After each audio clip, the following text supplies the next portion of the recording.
এখন খুতবা হবে। খুতবার আগে একটু দৃষ্টি আকর্ষণ করছি।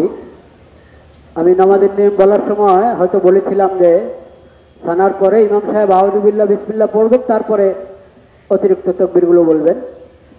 বিষয়টা এমন না, সানার পরে ঠিক আছে, কিন্তু তাকবীরের পরে যখন ফাতিহা পড়া শুরু করবেন তখন ইমাম সাহেব ফাতিহার আগে আউযু বিল্লাহ বিসমিল্লাহ পড়বেন। আমি ওইভাবে আমল করেছি, বলতে হয়তো একটু ভুল হয়েছিল।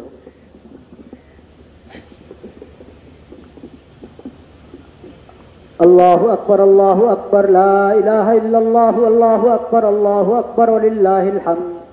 আল্লাহু আকবার, আল্লাহু আকবার, লা ইলাহা ইল্লাল্লাহ, আল্লাহু আকবার, আল্লাহু আকবার, ওয়ালিল্লাহিল হামদ।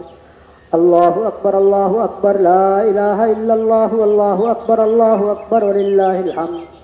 আলহামদুলিল্লাহ, আলহামদুলিল্লাহ, নাহমাদুহু ওয়া নাস্তাঈনুহু ওয়া নাস্তাগফিরুহু ওয়া নু'মিনু বিহি ওয়া